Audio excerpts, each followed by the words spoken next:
नमस्कार दोस्तों, मैं हूं अजय कुमार और आप देख रहे हैं प्रभात खबर की ओर से खास कार्यक्रम आपातकाल के 50 साल। आज हम हाजिर हैं इस श्रृंखला की 10वीं कड़ी लेकर आपके सामने। और हम लोग बात कर रहे थे कि जून के महीने में 1975 साल के जून के महीने में प्रतिदिन क्या हो रहा है। और चूंकि ये महीना काफी महत्वपूर्ण राजनीतिक दृष्टि से इसलिए भी रहा कि इसमें इंदिरा गांधी की जो मेंबरशिप थी उसको खारिज कर दिया जाता है, फिर बाद में आपातकाल की घोषणा होती है और जो प्रतिपक्ष के नेता थे तमाम लोग आगे चलकर गिरफ्तार हो जाते हैं। तो दिन प्रतिदिन के हिसाब से अखबारों में क्या छप रहा था, हम उसका एक ब्यौरा आपके सामने पेश कर रहे हैं। तो 9 तारीख के अखबार में जो खबरें अपीयर होती हैं और 10 तारीख को आती हैं उसके बारे में हम लोग चर्चा करेंगे। और इसमें जैसा कि हमने पहले के एपिसोड में चर्चा की थी कि 6 दिवसीय दौरा जयप्रकाश नारायण का शुरू होता है, तो 6 दिन का दौरा उनका अब समाप्त हो जाता है 9 तारीख को, और वहां कलकत्ता में उनकी प्रेस कॉन्फ्रेंस होती है। और इसमें ये वो कहते हैं कि कई तरह की घोषणाएं हैं उनकी कि प्रतिपक्ष की ओर से क्या कुछ कार्यक्रम लिया जाने वाला है जो तत्कालीन केंद्र की सरकार थी उसके खिलाफ में। तो उन्होंने एक प्रेस कॉन्फ्रेंस में बात कही और ये बताया कि पश्चिम बंगाल नवनिर्माण समिति ने पूरी तरह से राज्य स्तर पर जो पार्टियां हैं जिसमें नवनिर्माण समिति उसका नाम दिया गया है, इसमें संगठन कांग्रेस, भारतीय लोकदल जनसंघ, प्रजा सोशलिस्ट पार्टी तथा सोशलिस्ट पार्टी के घटक के रूप में है। श्री नारायण ने कहा कि आज संयुक्त वामपंथी दल ने, जिसका नेतृत्व मार्क्सवादी कम्युनिस्ट पार्टी कर रही है, इस विषय में अपना निर्णय अभी स्थगित रखा है, परंतु आश्वासन दिया है कि 2 सप्ताह के अंदर वह अपना निर्णय दे देगी। नवनिर्माण समिति 8 संयुक्त वामपंथी दल तथा सर्वोदय मंडल की आज 2 घंटे तक हुई संयुक्त बैठक के बाद नारायण ने ये बातें कही। श्री नारायण ने कहा कि नवनिर्माण समिति एक मांग पत्र तथा संघर्ष का कार्यक्रम बनाएगी जिस पर 8 वामपंथी दलों के साथ साथ विचार विमर्श करेगी। उन्होंने कहा कि उपयुक्त कार्यक्रम यदि 8 वामपंथी दलों को स्वीकार न भी हो तब भी नवनिर्माण समिति का संघर्ष चलता रहेगा। संघर्ष की रूपरेखा के विषय में पूछे जाने पर उन्होंने बताया कि यह शांतिपूर्ण होगा, जिसमें जुलूस, सभाएं, धरना, घेराव, असहयोग कर न देना, जनता सरकार का संगठन आदि शामिल रहेंगे। उन्होंने कहा कि नवनिर्माण समिति उनकी सहमति से पश्चिम बंगाल जन संघर्ष समिति की शीघ्र स्थापना के लिए काफी उत्सुक है। उन्होंने यह भी कहा कि वह महसूस करते हैं कि बाद में इसमें कठिनाइयां उत्पन्न होंगी। यही कारण है कि 2 सप्ताह का समय दिया गया है जिससे कि संघर्ष का कार्यक्रम तय हो और मार्क्सवादी तथा अन्य वामपंथी दलों के साथ इस पर विचार विमर्श हो। बाद में मार्क्सवादी नेता ज्योति बसु से जब अपनी प्रतिक्रिया व्यक्त करने के लिए कहा गया तो उन्होंने कहा, हमारे सामने संघर्ष कार्यक्रम तथा मांग पत्र तो आ जाए और उसके बाद अपनी वो बात रखेंगे। इस तरह से खबरें आगे बढ़ती हैं। और जयप्रकाश नारायण उसी प्रेस कॉन्फ्रेंस में जब पूछा जाता है कि 6 दिन आप बंगाल में रहे, इस दौरान क्या माहौल रहा, आपने क्या देखा, तो उन्होंने बताया है कि यह मेरी जो यात्रा थी काफी अच्छी रही, आनंददायक रही, और मैं जहां कहीं भी गया लोगों ने और खासकर युवकों ने हजारों की संख्या में एकत्र होकर मेरे विचारों को सुना। उन्होंने कहा कि विभिन्न सभाओं में लोगों की उपस्थिति से मुझे स्पष्ट आभास मिल रहा है कि यहाँ के लोग संघर्ष के लिए कटिबद्ध हैं। उन्होंने कहा, इसलिए मुझे पूरी आशा है कि इस राज्य के नेता गण निश्चित रूप से समय के तकाजे के अनुसार उपर्युक्त संघर्ष में अपना नेतृत्व प्रदान करेंगे। एक सवाल जब पूछा गया कि चूंकि वहां बंद किया था 20 जून को वामपंथी दलों ने, तो उस सिलसिले में तो जयप्रकाश नारायण ने कहा कि मैं हर वक्त बंद के आह्वान का विरोधी हूं। फिर भी विभिन्न मांगों को लेकर वामपंथी दलों ने जो 20 जून यानी 1975 को बंद का आह्वान किया है, मैं उसका समर्थक हूं। श्री नारायण ने पश्चिम बंगाल युवा और छात्र संघर्ष समिति के निर्माण की भी स्वीकृति दी है। साथ ही उन्होंने यह भी कहा कि इन दोनों समितियों को आपस में एक दूसरे को पूरा सहयोग करना होगा।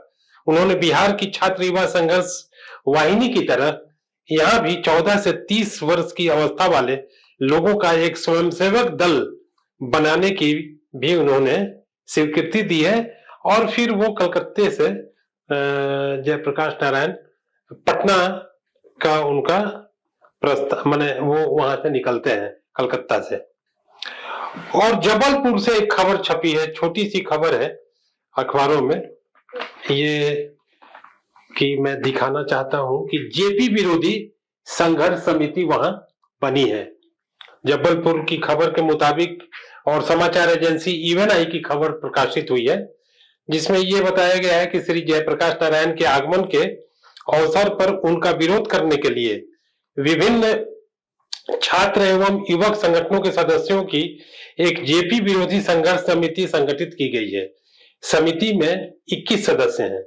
श्री नारायण आगामी 14 जून से शुरू होने वाले अखिल भारतीय सर्वोदय कार्यकर्ता सम्मेलन में भाग लेने के लिए यहां आने वाले हैं। और जो आपातकाल से जुड़ी और राजनीति से जुड़ी जो खबरें चल रही थी, वो तो पहले पेज में अखबारों की यही छपी है। दो महत्वपूर्ण खबरें हैं, लेकिन पटना से एक महत्वपूर्ण और खबर छपी है जो कई बिंदुओं पर इशारा करती है। जो मसौढ़ी में, पटना जिले के मसौढ़ी में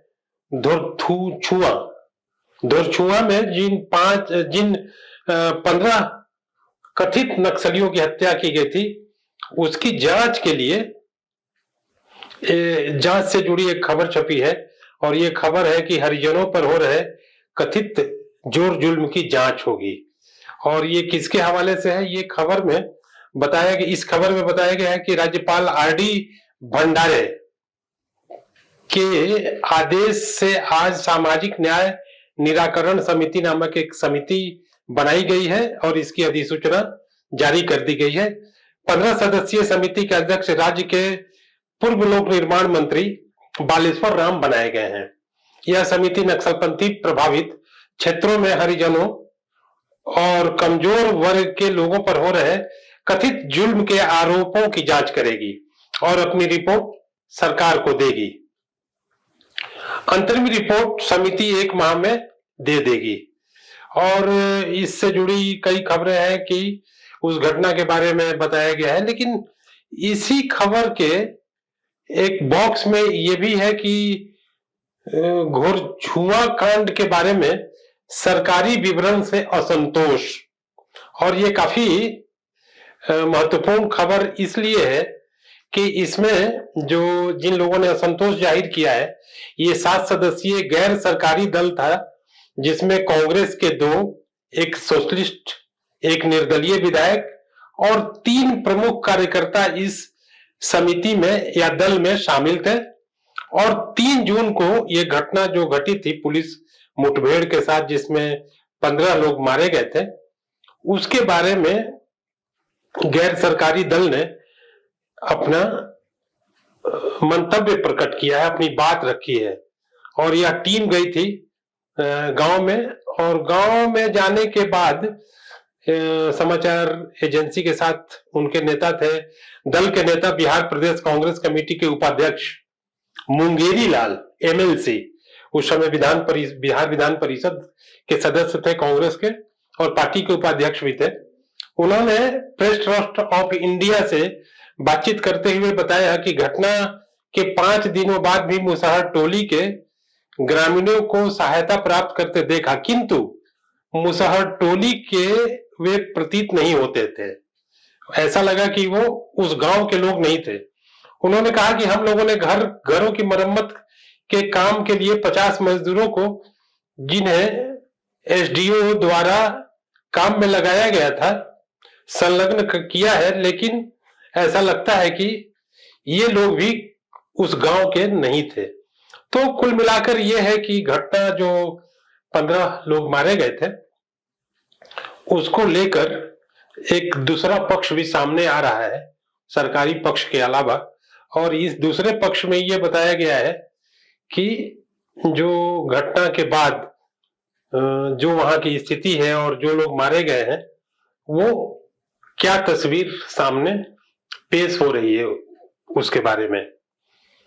तो ये महत्वपूर्ण खबरें छपी हैं 9 जून को, 10 जून के अखबार में हमारे सामने आती है।